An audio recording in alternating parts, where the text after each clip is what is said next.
Well, local grocery stores could see negative impacts if the House of Representatives pass a 2025 reconciliation bill, also known as the One Big Beautiful Bill, which will have substantial cuts to SNAP.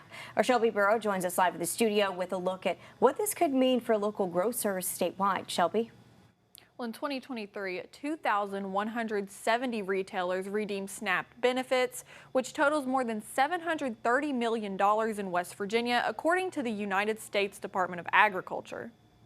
We don't want to go backwards without SNAP benefits. Organizations statewide are sharing their opposition to federal cuts, which would cut SNAP benefits by more than $290 million, leaving the state responsible for funding $85 million to the program by 2028, which serves 278,000 statewide. SNAP is a big part of the safety net for folks who are food insecure.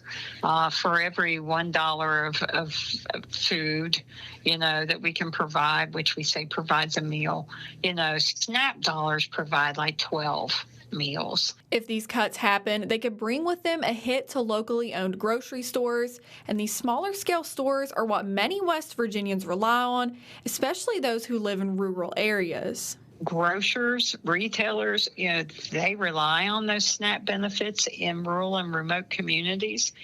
And the people that receive the benefits aren't the only people going to those stores. So if you lose stores in communities, you're really creating barriers to healthy eating. CEO of Facing Hunger Food Bank, Cynthia Kirkhart, says this could potentially put a strain on farmers who sell to these stores as well. I mean, there are a lot of farmers that grow and then sell to like the Grants stores or Food Lion or whatever might be in their community.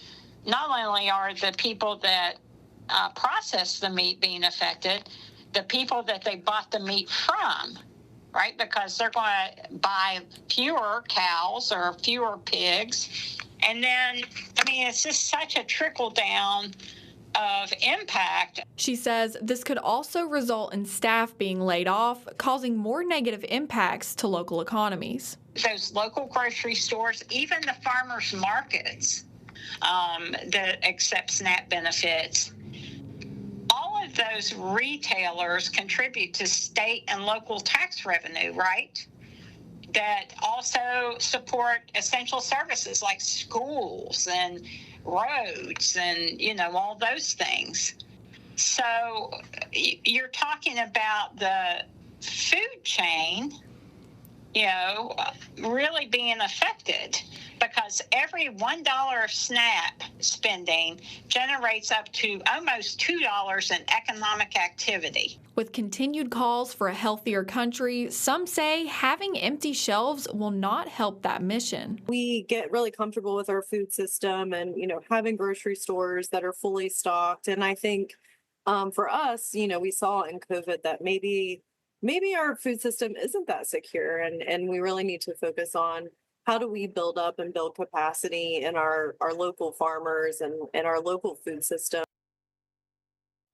Congressional leaders are hopeful to pass the budget by July 4th, and if passed, it will be the largest cut to the program in SNAP's history. Live in the studio, Shelby Burrow, Eyewitness News.